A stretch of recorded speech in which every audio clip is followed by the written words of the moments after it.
Hey everyone, Adam here, and I like to keep things interesting. So recently I decided to start learning Korean. And you're probably thinking, well, maybe he's got some family or some friends, and that's why he wants to learn some Korean so he can communicate with them. Well, no, I don't, not at all. I don't even think I know any Korean people, to be honest. And then you might be thinking, so why? Why learn it, right? And the reasons for me, at least, is I've been watching a lot of Korean TV shows and not just K dramas. Obviously, I watch K dramas, probably too many, but beyond that, I've been watching a lot of Korean variety shows. I watched the one physical series, the Physical 100, Physical Asia, some Devil's Plan, some other game shows as well that are done in Korean, and I've just enjoyed being able to watch those shows. I watch them in their original language in the Korean as much as I can with the subtitles in English, and I just enjoy being able to see the interactions between people and hear them communicate with each other. And I wanted to, that kind of piqued my interest to learn a little bit from that. But even more than that is you start to, as you watch these shows and get to know more about Korea, you start to understand the culture. And I really appreciate just the Korean culture. I appreciate the fact that even the language itself is structured in a way to show respect and honor to those who are older than oneself, and speak more formally to them as a way of showing respect. And as someone whose grandfather is like my favorite person in the whole world, I appreciate the fact that their language is made in a way to just show that formal respect to one's elders. So those are just a couple of reasons for me, at least, to learn the language. There was two other short, just little things that I really wanted to learn for. One is that a lot of times on the shows, because it's made for a Korean audience, they're writing things on the screen or they're showing things on the screen that are actually written in the Korean language, which is Hangul. And when that shows up, they don't always translate for you what it says, right? So the only way to know is to learn the language. So I wanted to do that so that hopefully I'd be able to read some of those things, and that's going to take some time, but it's a process, and I'm here for it. And then the other side of that is every once in a while they'll make a reference to, let's say, someone's name actually meaning something else. There's a meaning to it that they don't explain to you as an English audience, but it would be nice to know what their name translates to be able to understand what the references that they're making. So those are just a couple of reasons for me to actually, take this dive in and learn some Korean. So I'm going to just let you know kind of what I've been doing and sort of an update on that. And then hopefully along the process, I will give you some updates and just some of the struggles that I'm having and just how things are going and maybe some things that I found helpful as resources as well. Okay, so to start off, where I've been learning is actually through a YouTube channel that is Billy Go's Korean lessons. I'm doing the beginner lesson series that he has, and I think it's been really good so far. He starts you off learning the Korean alphabet, again, the Hangul, and trying to walk you through that. And some of it, as someone who only speaks English, you're trying to get used to how the sounds are made. And he gets into a lot of detail about how things work with the language, and you really need to pay attention if you're going to learn through these videos how these sounds are made, right? So he does explain some of them, but other ones, maybe it's more of just a demonstration, and you've got to listen to how these sounds are being produced. And for English speakers, you tend to speak from the front of your mouth, like all of the shaping of words comes from the front of the mouth, right? Whereas for learning Korean, you have to learn to speak from almost like the back of your mouth, almost where your throat starts, and sometimes from like your diaphragm where you're pushing that air through, right? So like a huh, huh, huh. So to sit and actually listen to him pronounce some of the words or the sounds and try to understand where that sound is coming from and reproduce that sound yourself is a really helpful but also an important thing to move forward. And I know even my pronunciation for things is a bit rough here and there, and I'm trying my best to continue to improve that, but they're not always sounds that I would use when I'm speaking English. One benefit I think that I've had in the past is that I spent a lot of time with people of different cultures with different accents.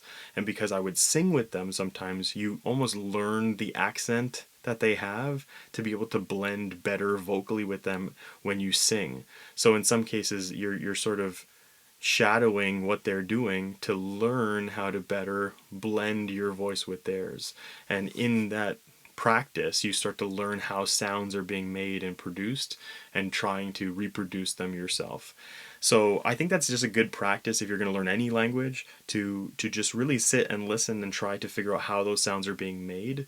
And that's been a lot of this early process of learning. Now I started on December 11th, so I'm literally at like a week of trying to learn, and I believe I'm on the 20. I just finished the 20th lesson that he has posted, which is getting into like verb conjugation, and we're getting into like tenses, past, present, future tense, plus it's bringing you through sort of like your formal, your informal, and your casual way of saying different things, which again I really appreciated about the language, but it's just an extra thing to kind of throw in and learn. So getting that your head wrapped around all of those things, trying to remember how things work, how they conjugate in the language. I'm sure that these little bits of the language are going to take some time for me, but it's important to put the time in to these different elements so that it helps you out along the way. And Billy's actually really good at sort of reassuring you along the way that, if this is a struggle for you right now, that's okay. We're going to keep working on these things and you're going to see how they come together in the future. Or if he's teaching about sort of the sound change ideas of the actual language itself, he's like, look, these things are going to happen naturally as you try and speak Korean faster, which is true. I've even noticed myself in the minimum amount of Korean that I've learned so far, that as you start to speak the language faster, you start to see how different sounds blend together, or how they actually change almost from one consonant sound into another one to make the sound that he's telling you that this sound change rule is actually going to make to the language. So he's giving you really good information. Make sure you take the time to learn it, to study it. I'm probably putting a couple hours in a day at least into this learning Korean, which I'm sure not everyone has the same amount of time. So just pace yourself with what you need to kind of figure out how to wrap your head around the language. Another thing that's important, even from the early stages, is shadowing, right? And I'm doing this with Billy while he's teaching, where he's saying something and then I'm saying it back, or I'm reading something in the way that I think it should be pronounced from how I understand the language, and then I'm listening to him say it and I'm going, okay, where was I different from him? And then I'm repeating it and repeating it and repeating it so that I can understand where the difference is and trying to say it more like the way that he's saying it, right? So you're shadowing in the sense that you're just repeating what you're hearing to try and build that muscle memory and to try and get your ears to hear that sound. And I'm sure over time, as you're actually reading through, it's going to help you understand how these different syllables are going to work together to form words and what those sounds are going to be like. So a lot of it is just about that shadowing, about that repetition, and about recall as well. So within my daily life, I'm trying to think of things in Korean as much as possible. And again, I'm limited in the amount of verbs that I know and just how much of the language that I understand. But I'm trying to think of things as I'm going through my day, like, oh, I'm going to eat something, how would I say that, right? Or I'm going to watch something, how would I say that? And I'm trying to build as much of a sentence as I can, with the blanks being the words that I don't understand yet, right? And in some cases, as I progress through these lessons, I'm realizing, oh, you actually say this way instead. So the way that I was trying to figure it out wasn't necessarily the best way. But that's all just part of learning, right? It's understanding that you're in that sort of learning phase and you're trying to put these pieces together.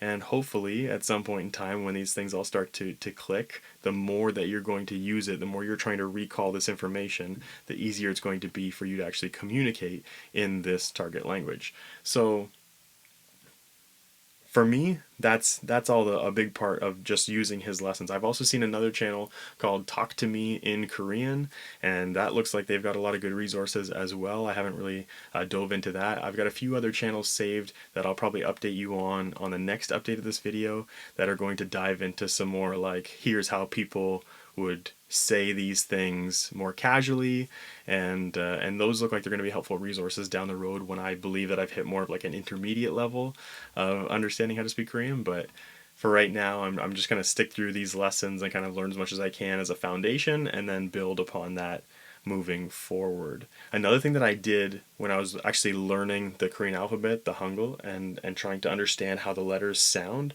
is I was trying to make the like Korean forms of English words that I knew, right? To try and see if I could make those sounds make English words. And you actually see this a lot in some Korean words that have had to be made, like like pizza, pizza, right? So to get that sound, they've just used the Korean consonants and vowels formed together to make syllables to get that sound of pizza, but pizza, pizza, right? So I did the same thing when I was first learning, just to understand the actual alphabet better, is trying to spell stuff out as much as I could with the Korean alphabet as English words or English sounds that I was hearing. So that I think was helpful too, just to kind of understand how those sounds go together, and then you're starting to put them together in actual Korean words, which is more helpful moving forward. But that was just for me trying to learn the alphabet and get a better understanding. I did that a lot on those early stages. Another big thing that Billy ends up saying, which I think is actually pretty important, is not to Romanize or use the Romanization to understand Korean better. And that means when they write things out in English letters, or the way that you would say it as an English speaker, because I think it takes away from actually understanding that some of these consonants or vowels are a bit dynamic in that they change their sound a little bit depending on what other vowels and consonants are around them. So you don't want to get stuck in a way that it's stagnant for you, or locked in on a certain sound. You want to be able to understand that there's some movement in the way that these sounds work depending on the structure of the syllable. So I would also take his advice and avoid just trying to read stuff out or write stuff out in like an English way of trying to pronounce certain words or certain syllables, and just really try and learn the consonants and the vowels, the sounds that they make, and how they work together in the syllables to hopefully give you a better foothold moving forward as you are learning. Okay, so just in way of demonstration of a few of the actual conversational lines that I've learned so far in Korean, I am going to let you know kind of where I'm at so far and demonstrate that for you. But please forgive my pronunciation. I am still working on it, and hopefully it will improve over time. But let's say I want to greet someone, say hello in a formal way, then I would say 안녕하세요, and I would bow as I'm saying that to just show them that respect within my greeting. And then if I am introducing myself, being that my name is Adam, I would say 저는 Adam이에요. And then if I want to tell them that I am glad or happy to meet them, then I would say 반갑습니다. And let's say I'm now going to leave. I'm going to leave and they are staying there. So I'm the one that's heading out, but I want to again formally just say goodbye. Then I would say 안녕히 가세요. 안녕히 가세요. Okay? And if they are leaving and I'm staying behind, then I would say 안녕히 계세요. Now I also know yes is 네 and no is 아니요. Neo, Anio. I've learned a few excuse me's as well. So you have, let's say you're at a place and you want to get someone's attention and you want to say, over here, like I'm over here and I need your attention. So like, excuse me, I'm over here. Then you would say 여기요. And then if you wanted to say, hey, you over there, but still like, excuse me, you over there, then you would say 저기요, 저기요. And either of those are just to get the attention of somebody else. If you wanted to move through a crowd and you're just like, oh, excuse me, like I'm just trying to kind of get through here and pass by, then you would say 참, 참, 잠시만요. 잠시만요. There's also the one that everyone seems to have learned from watching any Korean shows, and that is how to say thank you in a formal way, which is 감사합니다.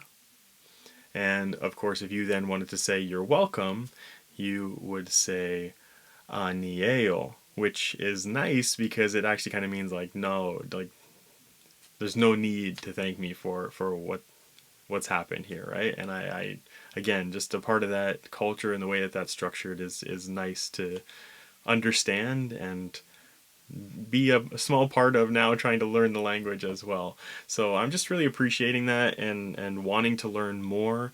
Recently I went through lessons about, this and that, and I'm still trying to pick that up a little bit. So I'm going to review those things, and then I'm getting a course again into tenses, past, present, future tense, and even trying to understand different verbs and conjugation, and I'm hoping those pieces all continue to come together as time moves on. But I've really been enjoying it. It's actually, from my perspective, maybe because I'm connecting it to just seeing the way that people in Korea interact with each other and being again a small part of that, maybe it's bringing me more joy to learn the language.